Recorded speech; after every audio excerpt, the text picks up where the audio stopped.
conversation with Connor Burgess. He is our PS consultant based over in Sydney. So Connor flew over to Sydney about a year ago, just over a year ago, to help kick off our office in that part of the world.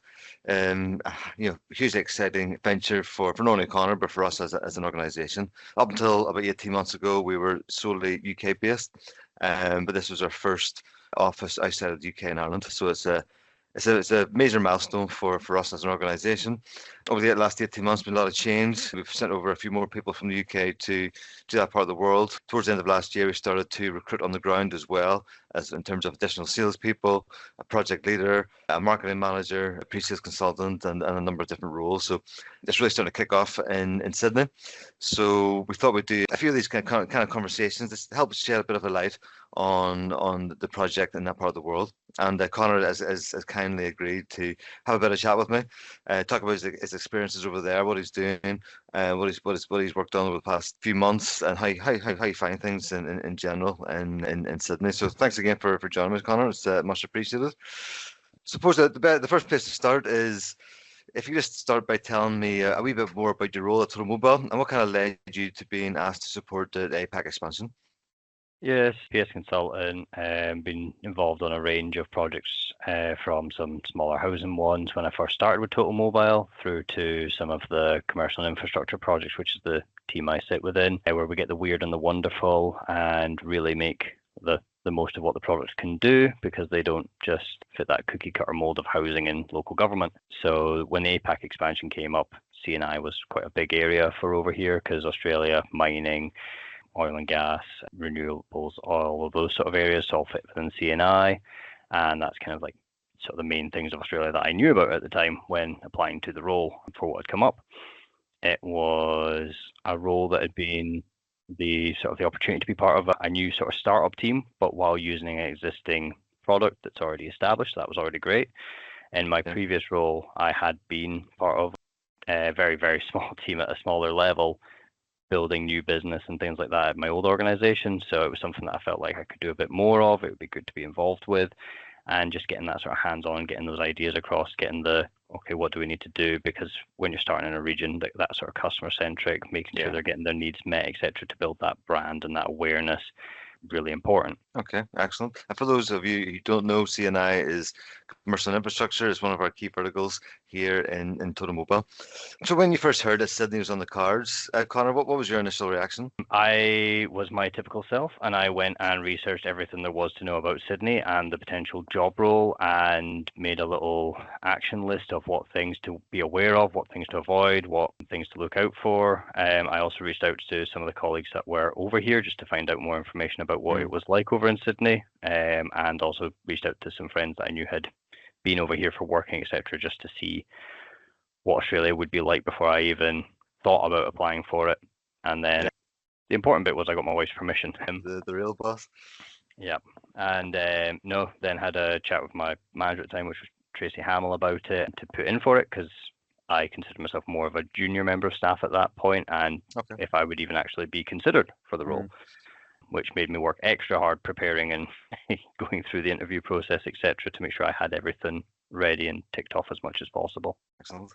So what was your first impressions when you arrived in Sydney, both personally and professionally? Personally, I melted. So I went over in February. So it was -8 degrees when I left the house to go to the airport. And when I landed in Sydney, it was 33 degrees.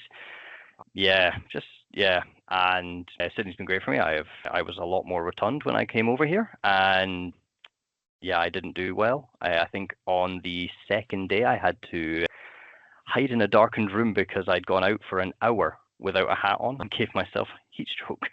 Did all the sunscreen, did everything that you're supposed to do, and forgot to wear the hat. And I literally went out for an hour to see the Opera House and walk back, and the sun down here does not mess about. Yeah. Professionally, it was great. So when I first arrived and was starting up, the team was in the office. We all went into the office to meet up. So we've got a very nice office in the Salesforce Tower. So we've got this lovely view out towards the Opera House and over the harbour area. It's a great space to work in, a co-working space. Really good coffee, although in Australia you'll find good coffee everywhere. They don't do bad coffee. It's not allowed. I think you get deported. So yeah, so professionally the whole team was there. Before I'd even moved out, I was getting assistance from other colleagues of like what places were good to rent, what places were places to not go to or such, like just not knowing the area and things like that. Lots of assistance that way. And then when landed and getting up to speed, etc., like that, I'm going to say Sydney siders, the ones that are the Australian staff members that are over here, helped with the lingo translation, because there's quite a few words that didn't make sense. Got caught out by a customer call where they asked me if I'd brought my thongs. They are your sandals, which I had not expected to be asked that in a professional call, but that's how it happens. Excellent, good stuff. So, was there anything that surprised you by working in a new region? Well, apart from the lingo and The lingo and the sun, but but really compared to what you're used to, what was most surprising for you? The most surprising bit for me is probably everyone says that sort of the Australian sort of way is quite relaxed, chill, easy go and roll with it. I haven't found it to be quite that way. I find they're happy to go with the flow on certain things, but if they don't like something, they'll tell you they don't like it, why they don't like it, and what they expect to be done about that, which is great. There's none of this sort of speaking around the edges, which is good. Okay. It means that it's so much easier. There's very little room for miscommunication on it, which is good. It surprised me because I'd always thought that the Australian culture was a bit more laid back and we'll take it as it goes. Whereas I actually find maybe some more UK customers have been a bit more, that's not quite what I wanted. Okay, that's fine, we'll work with that. Whereas over here, it's very much, no, it needs to do this. And our product does that, or it's been enhanced to do that kind of thing to meet for what the needs are, which is great. Okay. And from a delivery perspective, what are you currently involved in on a day-to-day basis, Connor? Yeah, so one of the projects has gone live with the initial phase 1. So with that project, it's preparing for phase 2. So it's some refresher sessions, it's been going for 9 months. There's a couple of bits of the software of just retraining, recapture on it, a couple of bits on sort of integration scoping and things like that, and getting the design sorted for those. With the other customer, they're getting sort of ready for they're doing their UAT at the moment and sort of working through that go live readiness, and just working through the sort of the supporting sessions with them, making sure that the knowledge transfer is happening, because we're very working on a train the trainer approach to make sure the customers are self-sufficient post go live as much as possible. Okay. For those ones. So day to day, it's a mixture of some integration testing, some knowledge session prep, depending on what the questions are. Sometimes they just come to the knowledge sessions and they ask you the question. You've just got to pop the answer there and then, which that's just the norm. And then there's a couple of bits of just build work, which is nice to get hands-on and build. Okay, excellent. Can you share a moment where you really felt the impact of being on the ground in market? Is that something you can share with us? Yeah, the actually being on site. There's been a few times where you'll have a Teams call, you'll go through something, etc., like that, and being at distance just doesn't quite work. I found that with both projects, it's a very hands-on approach. If people can't see it or they can't see how it goes together, that sort of is more of a struggle. So there's been times where we've been physically on site with customers over here, and actually being able to just take a whiteboard and just go old school and draw it up on the board and go through it that way, where it's all quite visual, it's all hands-on, physically moving things around. That's been a big impact and are real importance for having sort of the professional services team in region, in time zone, etc., to give that support. Because before I flew out, I did jump on a couple of calls just to prep for coming over, and I probably was not at my brightest at 4 a.m. on a Tuesday morning compared to being in region hours and in time zone working at the same times as the customers. Okay. Good stuff. So how would you describe how do you think this experience has shaped you both professionally and personally, Connor?